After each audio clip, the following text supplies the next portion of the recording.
Welcome back. In the first two demonstration videos, we introduced the Invert Builder and showed how inverts could be used to specify a software program that can read and write from files.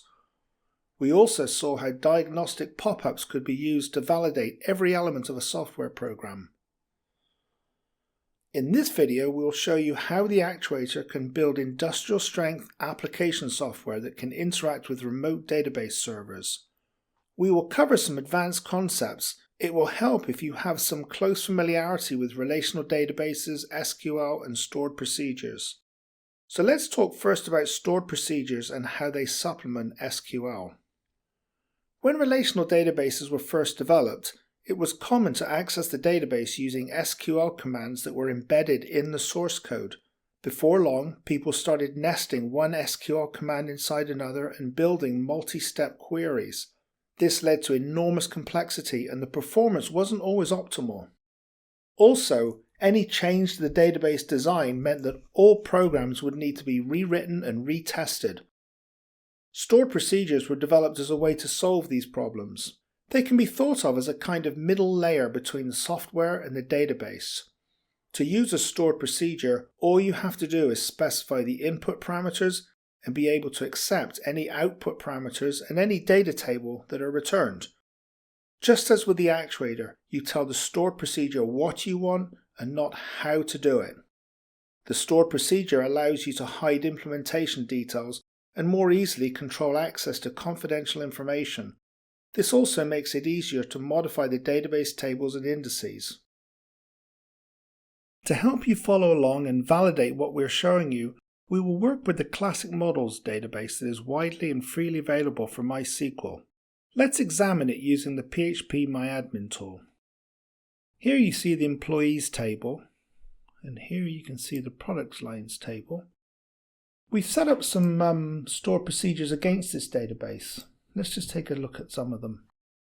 The first one we're going to look at is called row employee. If I edit this, you can see that it's a simple query in which we select the employee number, last name, first name, and who they report to from the employees table, but we're going to specify a specific employee number.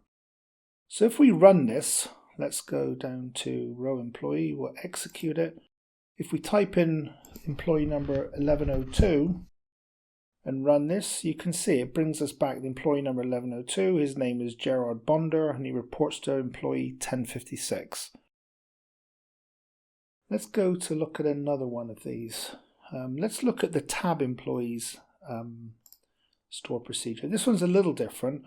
It returns the same information from the employees table, but in this case, instead of specifying the employee number, we're going to specify the boss, and it's going to return all of the people that report to that particular boss. And so if we were to go down here and execute this, Gerard Bonder, he's going to be our boss, so we'll type that in. We'll execute this, and you can see there are 6 employees that report to this particular boss. So now let's see how we can incorporate stored procedures into a software program built by the actuator. We have special inverts corresponding to various types of stored procedure. Here in the database library, you can see that we generally have 2 inverts for each type of stored procedure.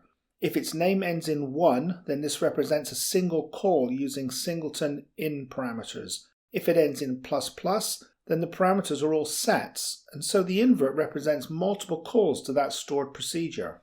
Remember that everything in the actuator is either a singleton or a set.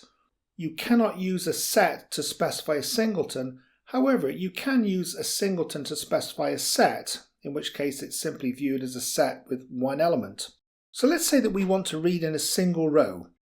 We're going to use the dbRow1 invert.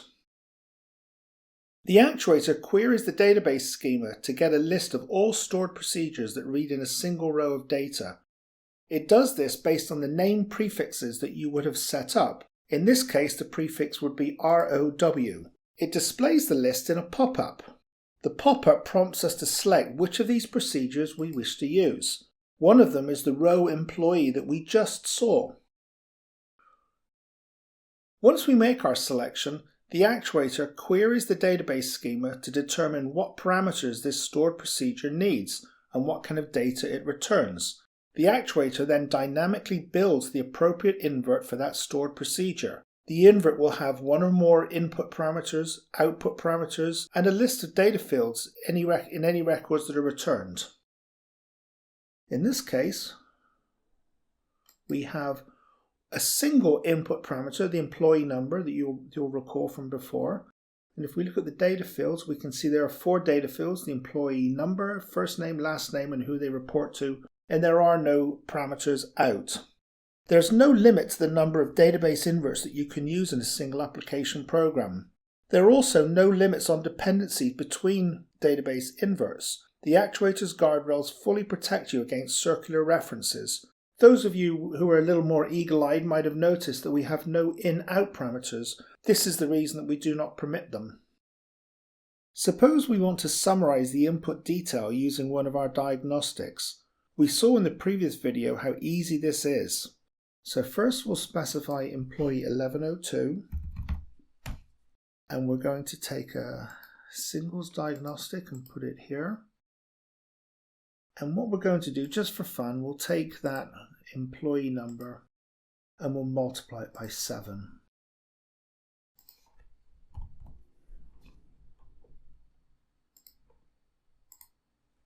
And there you go, 1102 times 7, 7714. Incidentally, we can round any number anywhere in an invert structure. Here we'll round the 7 up to the next multiple of 5.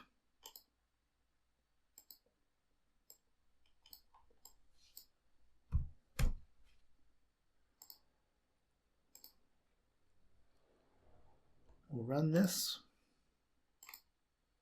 And there you can see 7 rounded up to 10 times 1102 gives you 11020. We can do other roundings. We can round it to the nearest.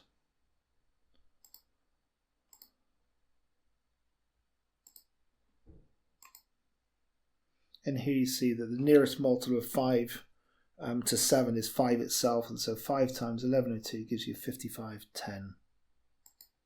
We'll now look at a stored procedure that reads in multiple rows of data. We're going to look at DB table 1.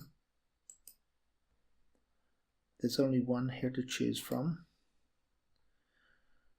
And just like before, this stored procedure has 4 fields: employee number, last name, first name, reports to. But you'll see in this case, they're all sets and not singletons, as you'd expect. And the boss, if you'll recall, is 1102.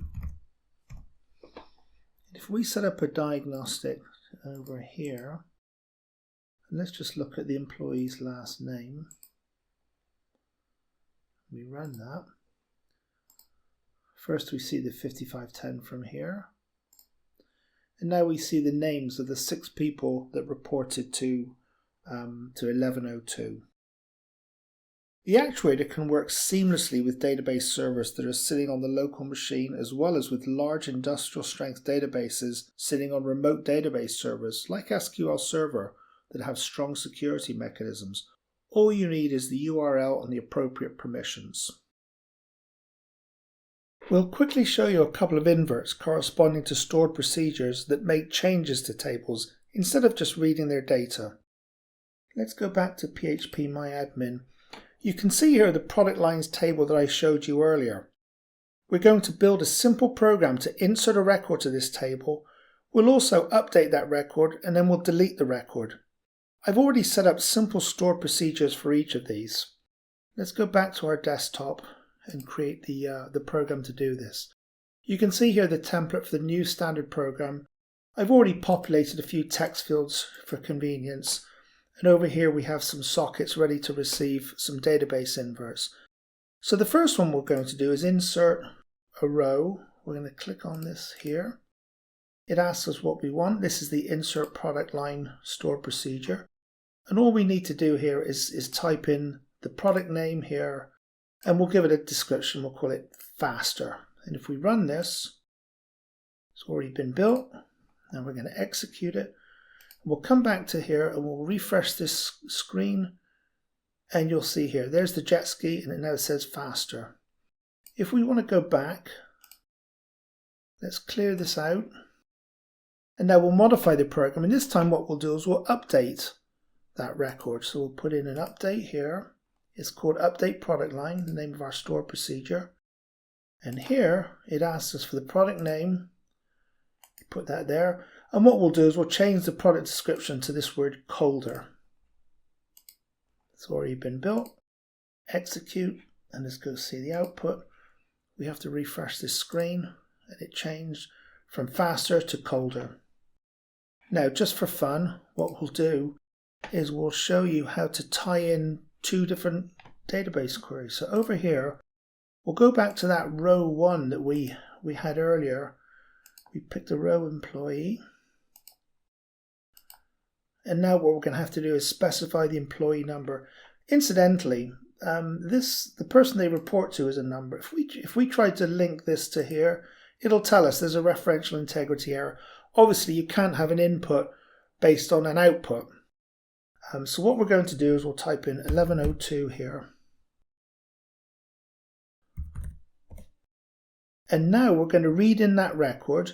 And what we'll do is we'll clear this out here. And the product description, remember when we had 1102, the person's name was, I think it was Gerard Bonder. We'll put that right here. And we'll run this again. It's already been built and run. And we'll look at the output. Here it says colder, refresh. And now it says Bonder. So that's all good. And then finally what we'll do is we'll remove this. Let's remove this also. And we'll put in a delete this time. We're going to delete that record. Delete product line. Come here. The params in. It's just asking us for jet ski. Put that there. Run that. Compiled and executed already. If we update this, refresh it, and now that record's gone. So obviously these are very simple stored procedures. They each affect just a single row of a single table. But updates and deletes can also affect multiple rows if you feed them parameters other than the primary keys. The actuator can handle stored procedures that range from simple to extremely complex. The interface is the same in all cases. Let's look at a larger database table. The data for this table was extracted from the file ibm.csv found on Google's Kaggle website, which contains various large datasets for data analysis. We've extracted the dates, daily trading volumes, and closing stock prices into a table and set up a simple stored procedure that reads in all of the data. We'll build a program that reads the 13,356 rows of data and performs some manipulation. So you can see I've opened up a program, and what we'll do is build a database invert to read this table. We're going to use the DB table 1. There's only one version here. And when we open it up, there are no params in, no params out. There's just 3 data fields, the valuation date, the closing price, and the volume. When we build and execute this program, it's going to read in all of the records, and what we'll do is we'll generate some diagnostics. So here we're going to look at some a variety of different diagnoses of the data. First, we're going to insert a singles diagnosis here, and we're going to look at a number of different things. Just to start with, let's pick something simple like a size, and what we're going to do, we're just going to pick one of these fields, the volume field, and if we run this, it'll just show us that there are indeed 13,356 records in that table. So it's basically read them all in and it's counted them. We'll add a couple more. We'll add a couple more items. Let's put a sum in here now. Let's see what we put this here. And what we're going to do for the sum, let's just sum the volume. As you can imagine, we've got 13,500 rows of data showing sales volumes over a day. This is going to be an enormous number. I'm just going to read all those in and add them up. And you can see the size is 13.3 thousand, but the sum of all those volumes is 7.69 e to the 10. So this is a huge, huge number. Next, let's look at an average of something. We'll do a couple of these. The first average, let's just for fun, we'll take a product again of something. We'll take a product here. And what we'll do is we'll take the volume times the closing price. So this goes here and that goes here. So basically we're taking, it's an estimate of the amount that was traded that day basically, and we're averaging over the entire field of data. And then we'll do another average just for fun. We'll put that in here in output 4. And what we'll do is we won't look at everything. We're just going to look at a subset of the data. And what I'll do is I'll just pick the smallest records. We'll pick the smallest 30 records. And we're going to look at the closing price. So what we're looking at is out of all the 13,500 records, I want the 30 that have the smallest closing price. And I'm going to take the average of all of those. Let's just quickly run that and see what we get. So there, and again, you can find the data underlying this yourself, and you can certainly check all of these calculations. They're fairly straightforward, but you can see how easy it is to generate them and how quickly they run. We'll do one last variation on this. Let's do an all at once. This time we're going to do a summary of the data here. We're going to summarize separate fields, right? So what we'll do is we're going to sort this data. Take a sorted set here. This is a number, we have to say that. And we're going to sort this in reverse. And our source set is going to be not the smallest 13,350. So we'll go to not the smallest here. And we're going to say 13,000. Now we know there's 13,356 records, so this should give us 6 of them. So those are those singletons from before, and now it's given us the 7 days basically that have the highest volume. So that's a lot of heavy duty I/O calculations and sorts. You know, you can as I said, you can find this data and validate it yourself. It's pretty instantaneous. Obviously, there are many factors that affect performance. You know, how your database has been optimized, what kind of hardware it sits on, etc., etc. But the actuator will not be the bottleneck here. So, to sum up what you've seen, the actuator can communicate with databases large and small, local and remote. The actuator dynamically builds the inverts needed to connect to these databases, takes care of all the data conversions and formatting, and integrates them seamlessly with all the other inverts. As with other inverts, database inverts are intuitive, easy to use, and easy to validate. One final thought. This all looks so clean and easy to use that it's easy to fool yourself into thinking that this is just a toy. It's not. You can build complex, heavy-duty enterprise software using the actuator. It's just not as painful and slow as existing tools. In the next demonstration videos, we will show how the actuator allows for advanced set manipulation, and we will introduce some of the invert libraries covering special areas of expertise. Later, we will introduce multi-threaded processes of the kind used for client-server applications. This will lay the groundwork for large-scale software systems comprising multiple individual software programs. We'll see you then.